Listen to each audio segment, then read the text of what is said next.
Welcome to the intersection of technology, cybersecurity, and society. Welcome to ITSPmagazine.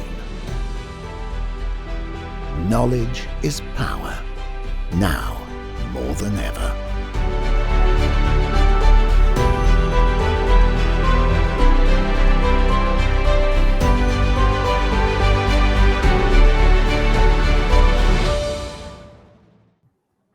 Hello, everybody. You're very welcome to a new episode of Redefining CyberSecurity here on ITSPmagazine. This is Sean Martin, your host, and I'm thrilled to have you on joining me again today as we explore the world of operationalizing security in a way that not just protects the business from risk, but actually helps them grow and protect the revenue they generate as well.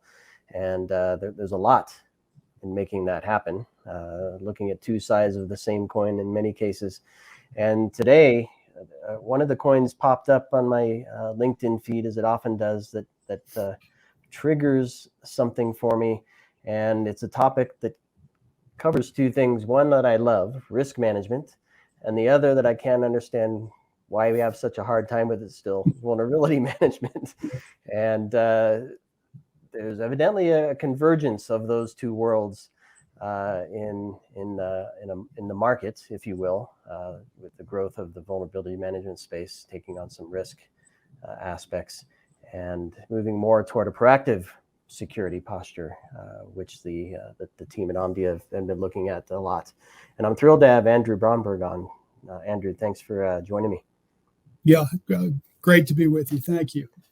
And so I believe you led the research that produced the report. I think there are probably many hands involved, but so you're the one that gets to chat with me about this today. Right. Well, happy to be here to do it. But yes, was a primary author of a recent what we call Omdia universes, which are our comparative reports. This one on risk-based vulnerability management just came out. I think it became publicly available just last week. Perfect. I'm excited to jump on it quickly here and get people to think about what the world ahead looks like for them in their security operations and risk management programs starting today, right? They have a lot to think about today. Before we get into the report and a bunch of stuff surrounding it that I think our audience will want to hear, Andrew, maybe a few words about your role at Omdia and maybe a few highlights of your journey into that role. To kind of set the stage for what? Yeah, I'm a principal analyst in the security operations service at Omdia. I've been over there about 18 months or so, and since I came on board, I've been mostly focusing on, what we call these proactive bits that are increasingly becoming more important for security operations teams. Before that, I had been at NSS Labs for quite a while, running their qualitative analysts arm to that traditional security testing house. I think everybody listening knows NSS. Yeah, right. I hope so. Anyway, well, thrilled to have you on. Let's kick it off. So I think what the report shows is there's a trend for the merging or the convergence of risk management and vulnerability management, where the activities and operations perhaps are driven more by risk than just by pure figures, mean time to patch maybe. So I don't know, I probably summarized it probably not well. So I'm hoping you can kind of give us a view into what risk-based vulnerability management is, and maybe how we arrived to a point where we actually look at this now as its own market. Yeah, absolutely. And I think best to kind of start at the beginning, which would be, what we can call maybe legacy vulnerability management not doing well? What was it not keeping up with? And I would say maybe also that, we certainly view risk-based VM as kind of that next generation, that evolution. If anything, we need more vulnerability management than we did, even 10 years ago. I think we're all familiar with the big three players there. They've been around now for decades. Most of them kind of coming in the market, kind of focused on that visibility aspect of having sensors.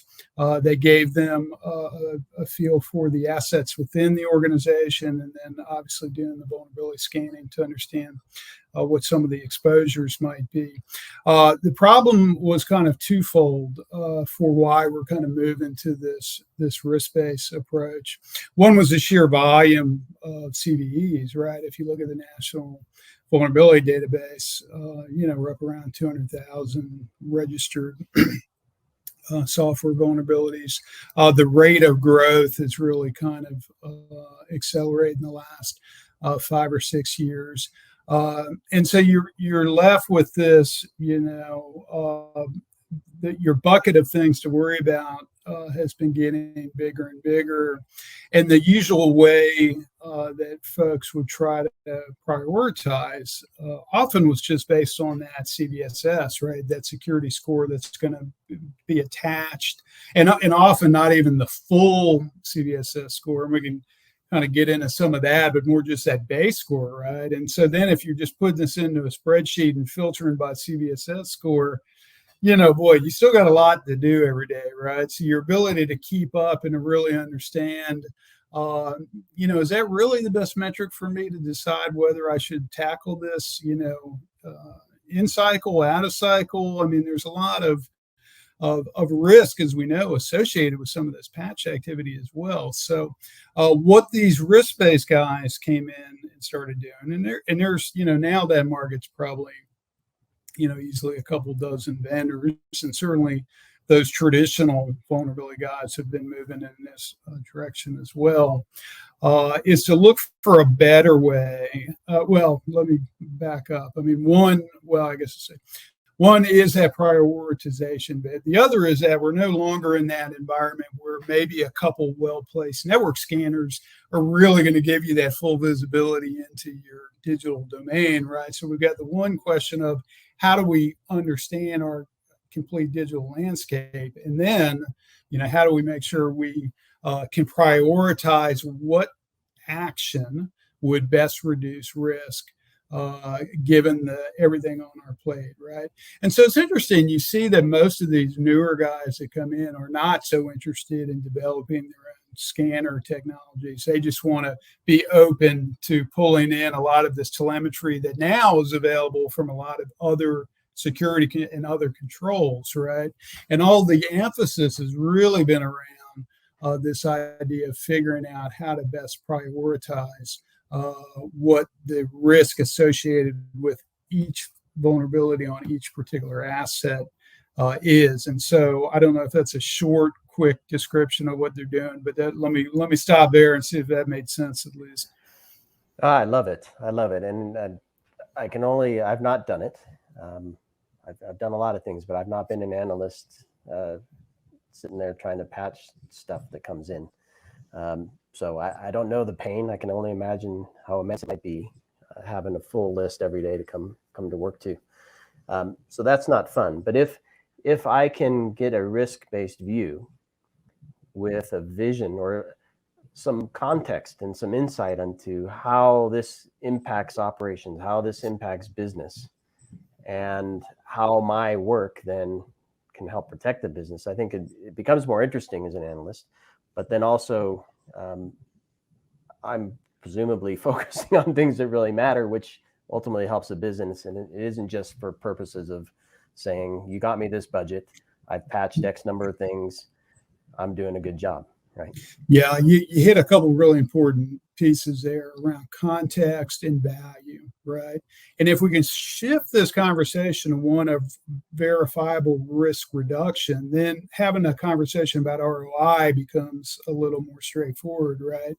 But the context really comes in two main buckets, but one of them is that if we go back to thinking about CVSS and how they think about these additional pieces beyond severity associated with the actual vulnerability, you've either got an environmental piece or a temporal piece, right?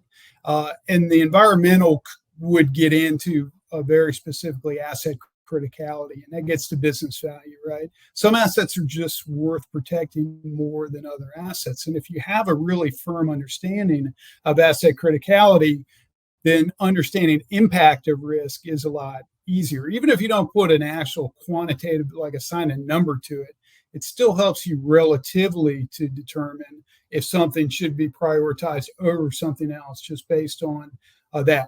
And then a temporal bit is also something that these guys are spending just a huge amount of time on.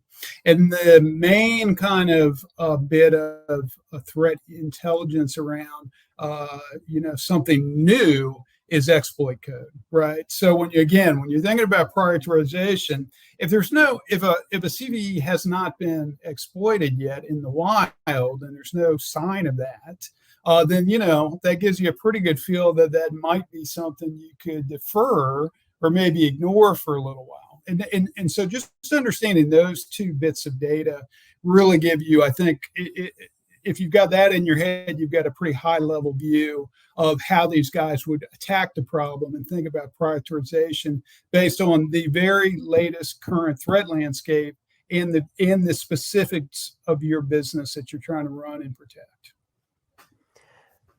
So thousands of questions in my head. I'm just thinking about how, like, things like, do you actually have an attack path open in your environment that can be exploited? Do you work with things like MITRE ATT&CK and other programs? So maybe I want to stick kind of to the outside threat. We know there are vulnerabilities. We know there are exploits, how active they are. We know what they go after. We know that we have intelligence on what industries they're targeting at the moment, that kind of stuff. How, you mentioned in the context of telemetry. So what's possible now that may not have been a few years ago, because we have XYZ sources of information to now ingest and digest and come up with the externally based story? Yeah, I think there's a lot of telemetry, I think, that certainly hadn't been consolidated previously. And so part of this whole value add of these products is, again, bringing together this wealth of information. But really when you talk to these vendors and they're showing off these products, really the secret sauce for a lot of them is really around that understanding of what's being exploited today. And that can, be them getting into GitHub and looking around. I mean, they've got different ways they go and try to figure that out.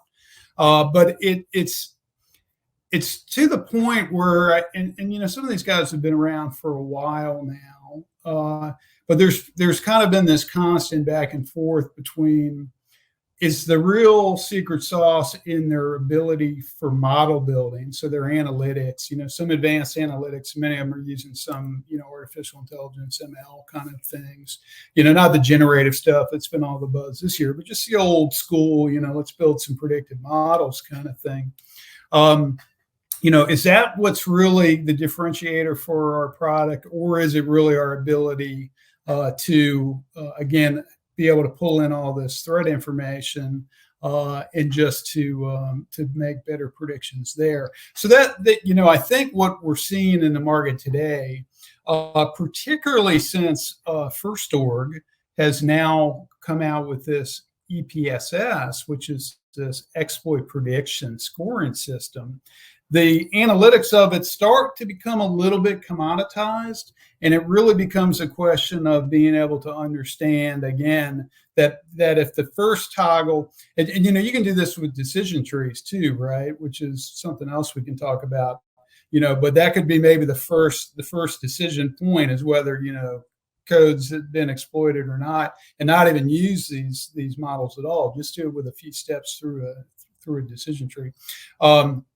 But that really is kind of the key bit in the question right now around that understanding of the threat landscape, more so than your ability to really bring deep analytics to the problem.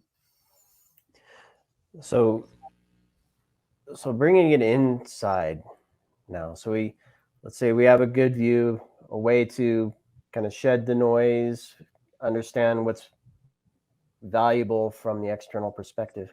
how do some of these vendors then shift to help teams recognize what's important to their environment or to their industry, perhaps, and their environment, given that some things are in the data center, like legacy systems, old Win95, whatever it might be, right? How do they help get that view to kind of wrap that picture up with a nice bow? Yeah, and this is kind of really a tricky part for the security teams too, because remember, if the recommendation is really one of remediation through patch, the security team is dealing with another team within the organization that they need to convince, that this is an action that's worth taking. And so really, and it's another good reason around that model building to make sure there's transparency in the way that you're delivering this information, right? So you're presenting the score, often it's just a number. And there's no rhyme or reason in the way the vendors kind of, it could be 0 to 10, it could be 0 to 100, it could be a credit score looking number that goes up to 850, So you're already having to explain kind of generally what the bounds around this, so how significant this risk score is.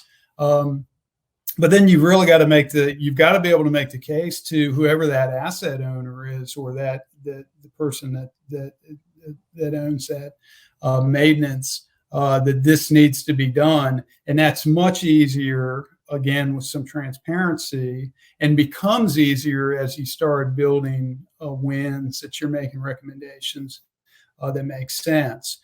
Your only alternative here now, and this gets to your kind of attack path comment earlier, is to think about maybe some temporary mitigations that might be available given the current controls that are in place. But I can tell you one thing about these RBVM guys as a whole, their visibility into attack paths and existing controls is not great. I mean, that's an area where I think kind of, almost universally they're falling down. We're, compared to what you could think of an ideal that would really be much more helpful for doing remediations. Yeah, I can see as much telemetry in that seems like they've been focused on and doing well at. You'd want the same partnerships on the inside with the AppSec, the SecOps, the DevOps. Yeah, well, that not to keep, it's hard. Everything you mentioned, I'm like, oh yeah, probably should have mentioned that. That's cool. On the AppSec side, that is one of the things these guys are all doing a better job. So, we've been talking about CVEs, about known vulnerabilities in production code, but most of these guys have all moved to also be able to work, do that shift left into dev environments.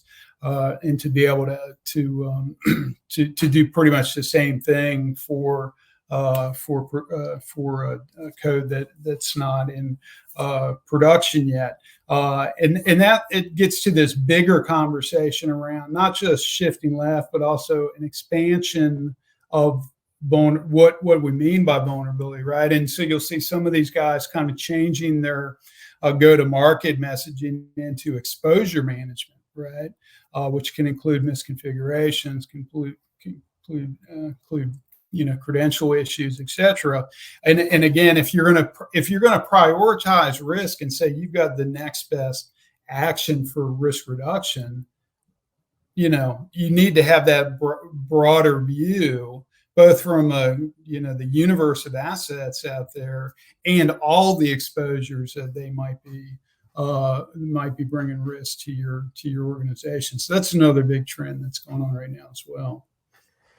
Yeah, and this might be controversial, maybe just the way I asked the question, but it's a point I often make on almost every show that if we just do something different from the beginning, it almost always boils down to patch management. Funny enough, if we always do something different, we can save the patch team so much headache because we're not deploying a system that's always vulnerable. We're not deploying a code stack or a set of API calls that are always vulnerable. We're always, and this team is just always overwhelmed because of the choices we make and the cloud services, the app stack, that whatever it is that we're deploying, right? So my controversial question to you is, are we just kind of adding to an existing way of tackling this problem and expanding? And are we missing the point in how we manage vulnerabilities? Almost to, and you touched on a little bit with the AppSec piece. If we can, and it goes back to the DevOps and the IT ops, kind of feeding them to say, if you build the environment and you build the apps this way from the beginning, we actually save time versus trying to do all these weird calculations to then tell a story of why you have to fix what you broke in the first place. So long question. Yeah, no, I think I get your drift. And, I guess I would say we got to start somewhere with trying to build this proactive mentality, right? And honestly, I mean, I think it's interesting watching the shift over the last 10 years or so. Probably we could go back. We can probably give MITRE ATT&CK kind of some of the credit there for just getting people to be thinking about, those pre-breach steps, right? Oh yeah, there are some things going on here, which if I had a little more visibility, right? But yeah, I mean, I absolutely agree. I mean, as far as perfect world, but I think we can start making that shift. You're seeing so much consolidation of these tools and between the traditional AppSec and the cloud tools as well, because just so much dev gets done for cloud platforms.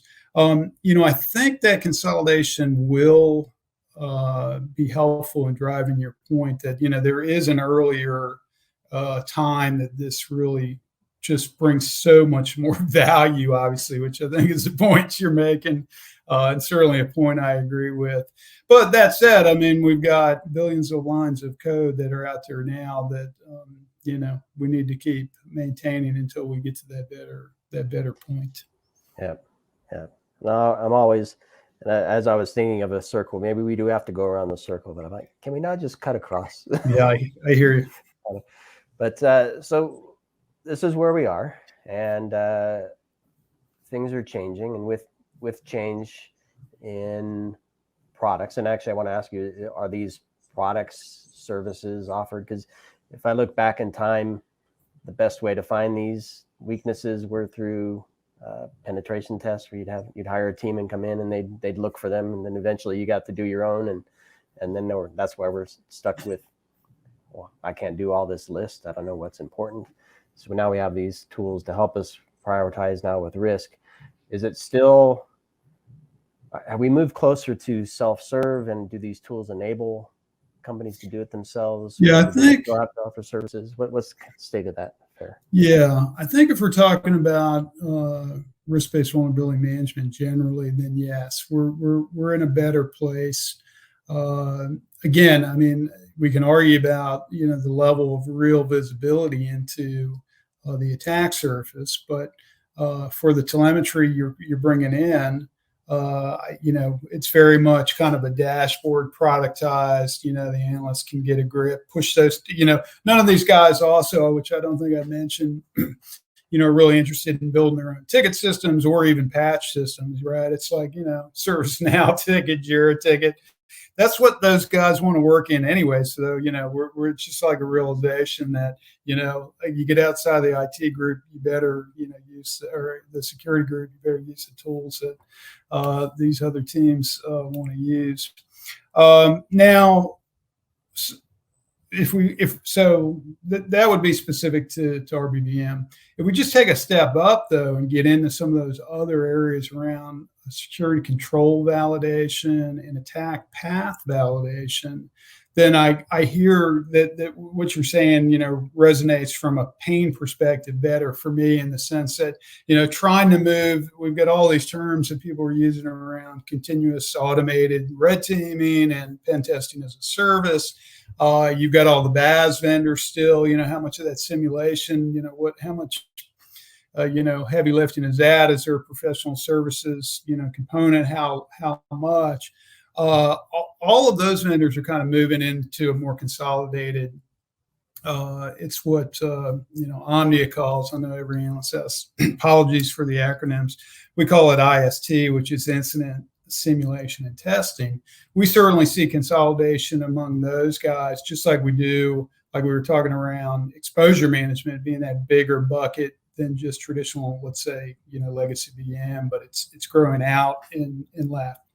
And so I think there's a lot of work going into trying to further productize in that other, what we call the IST bucket, and that I think is a heavier lift. Because to your point, it's hard. It is hard to productize a pen test, right? I mean, but there is a lot of energy going in over there to try to do that. And once you get those bundles around, again, security control validation and attack path validation, that bundle of capabilities could really be an important addition to this other kind of bundle of technology, which is, let's call it exposure management, for lack of another better term right now. And then you really have, when you're really thinking about risk reduction and your options for remediation or mitigation, I think you've got a really good view of what's going on in the enterprise. Yeah. And I think that view becomes possible, obviously. The question I have is, how does that change multiple layers of the security program, from the teams responsible for patching? Do they need to reskill on certain things, from the management team and how they manage the team down with that in mind? Also in terms of up, to show that they're producing the results and meeting the expectations. And then even from security leadership to, we're talking risk here. So how does that technical story then ultimately translate up into the business story around risk?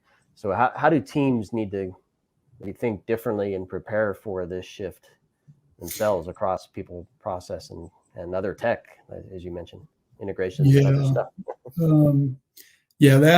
That's the big, right?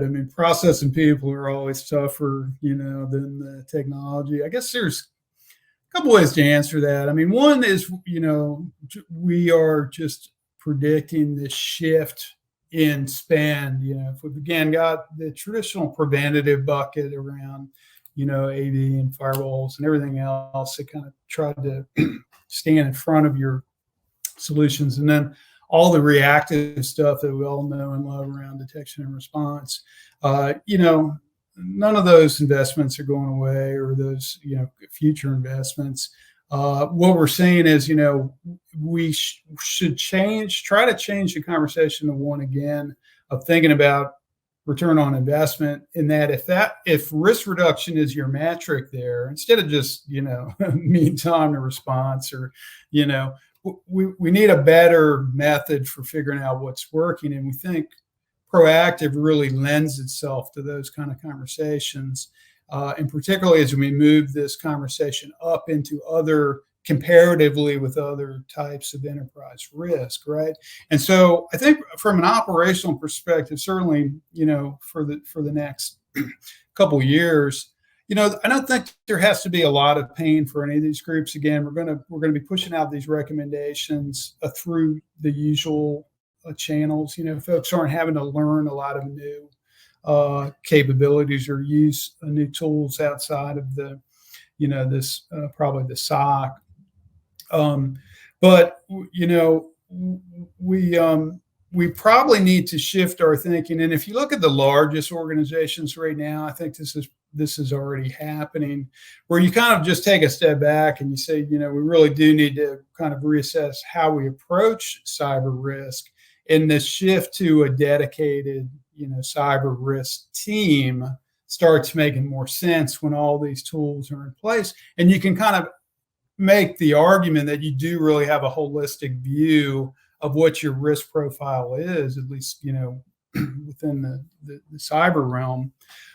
And so I see more of a kind of need for change as you kind of move up out of those, operational areas.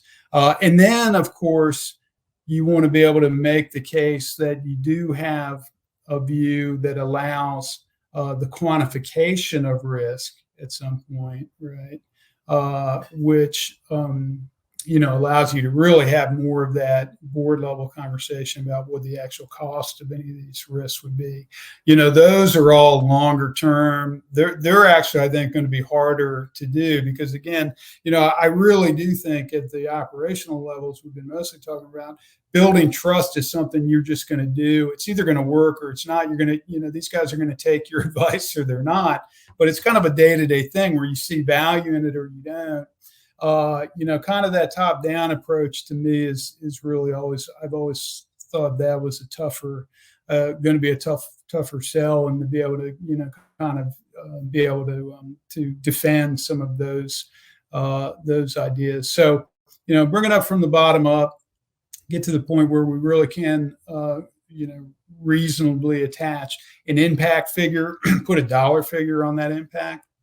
And now you get into where your CISO can get in there and really have an informed conversation about how this risk compares to the other business risks that, at the CEO level, they're having to make those decisions about spend. Yeah.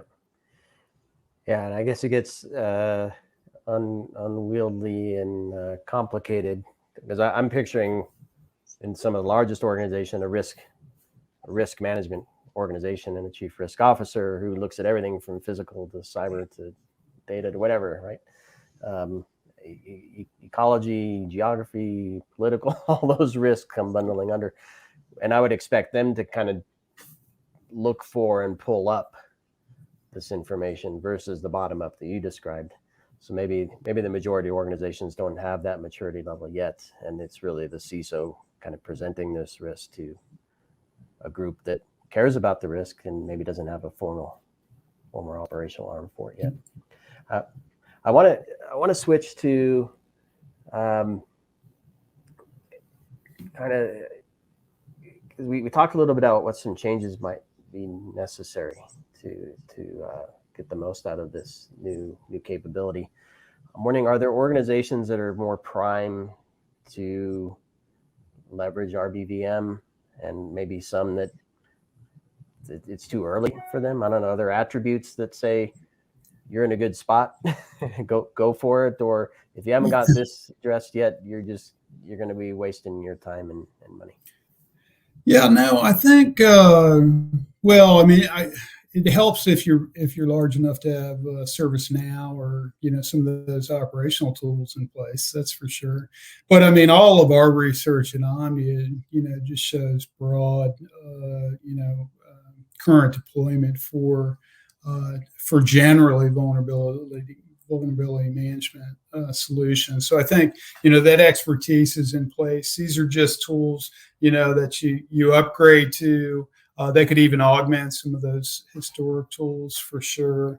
And I think, what our research certainly shows, across industries and pretty far down market, that these are probably tools you're going to be able to take immediate value from, because again, the other thing our research shows is that, visibility isn't necessarily the biggest problem now. It's figuring out, it's that alert overload, if you're talking about the detection and response side, or just an inability to know, what to do next. It's not that you don't have enough to do.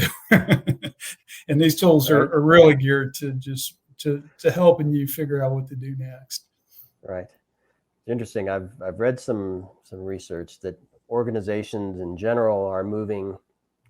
They're not ditching efficiency gains in their transformations, but they're looking more toward innovation and return gains, less than over efficiency gains. But it seems like security is kind of still struggling with the efficiency piece of things. Yeah, it's funny. I was just doing another report on security orchestration and automation tools, SOAR tools, and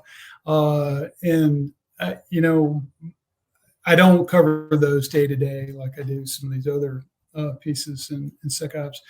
But the research that came back, I just kind of struck me. I just had assumed, the number one value there was that one of productivity. I mean, just automating and orchestrating. I mean, it's right in the name, right? I mean, isn't that what people are looking for? But by far, the view was that increased accuracy was the main benefit here. And it just kind of, when you stop and you think, some of this rote stuff, just doesn't get done correctly because it's just, you're under the gun doing it. The humans get in the way. Exactly. No, I love it. I didn't mean to stop you there, but it's fascinating. I think, I love this world of risk management and security operations. And obviously there's a lot of stuff that goes into making those things work. And so we just talked about kind of getting to current state. There's this a burgeoning world of RBVM that's going to change. What's the future like? It's nothing static, right? So what do you see in the next couple of years? No, absolutely not. We really do. We're to the point where now looking at all these different folks kind of heading, they're all, they're coming from different angles, but they're heading all where the puck's going here. And so we think further consolidation across some of these different categories that we've been talking about into proactive security platforms. So very much trying to productize and bring this all together into that kind of, all the usual single pane of glass, holistic view of visibility. We haven't talked as much about the attack surface management pieces, but that external bit is just so critical and so much as far as some of that attack path, particularly. And then, what's also the other side of that, a lot of people will call the chasm side, just that ability to really inventory your full asset universe, or just kind of really foundational across all of these areas now. And then you add on that these risk management analytics that we've been talking about. That gives you kind of a foundation where all these things can sit and create, additional value. And we haven't even talked about the fact that, the Reactive Suite guys are all, moving in this direction as well. So you've seen acquisitions from guys like Palo Alto, IBM. You see a trend doing kind of similar things. It's all kind of bundling up. I love it. It's a never-ending fun story to watch. Yeah. Watch it unfold. If my co-founder Marco is on with me, he's like, we're at the mark, and I always say I have one more question, so I'm going to do it here in the guise of the future. Answer it to your best ability. Digital sovereignty. I see a lot of movement to keeping data resident in country, and I'm wondering, not just for RBVM, certainly for that, but how does that, do you think, impact how we see some of these shifts, both in terms of how vendors approach the markets and how organizations leverage one or more technologies? Yeah. I don't know that I've got a ready answer for sovereignty on this. Certainly it's always an overlay. I'm kind of trying to think. I'm not sure I've got a really good. So maybe my thought is it's not going to be a primary determinant here on how this all unfolds, because we're not really talking about. Yeah. Well, what can I say? Yeah. Sorry, Sean. No, that's good. No, I don't either. No, because I think sovereignty kind of plays two roles, right? There's the privacy aspect of all the regulations, but then there's we don't want to be subject to other people's stuff. No, we could take a broader, but I don't think there's a short answer, which is rolling this up into GRC systems, right? And just thinking generally about governance, compliance, and risk, and how that all is going to happen. But that's probably a whole other conversation. So at some point, it'll. I think it would be. Well, if you start to hear rumblings, I'd be more than happy to have you and others from Omdia join me to have that chat. Who knows? Maybe there's something fun there. Yep. But anyway, this is fantastic. I could talk to you for hours, Andrew. I appreciate the invite. Anytime we get into risk. Yeah, right. You've been incredible. So thank you. Thank you so much. And for those listening, I appreciate or watching. I appreciate you joining us today, and hopefully we shed some light on some things happening in the vuln management space and where things are headed, where they are now, and how that impacts your teams. And I'll ask Andrew if there are any resources he wants to share that would help folks kind of get a better picture for what's going on here. We'll include those. Yeah, the risk-based vulnerability management Omdia universe is available. You just have to, fill out the form online. It's probably omdia.com is a good place to go find that. Certainly a Google search. That would be a good one if people really want to kind of see what that comparative looks like and see some of the vendors that we're working with. That's a good start. Perfect. Love it. All right, Andrew, thank you, everybody. Thanks for joining. Thank you. Please share with others you think would benefit from this. And of course, subscribe, and we'll see you on the next one. We hope you enjoyed this conversation. If you learned something new and this story made you think, then share ITSP Magazine with your friends, family, and colleagues. If you represent a company and wish to associate your brand with our conversations, sponsor one or more of our columns. We hope you will come back for more stories and follow us on our journey. You can always find us at the intersection of technology, cybersecurity, and society.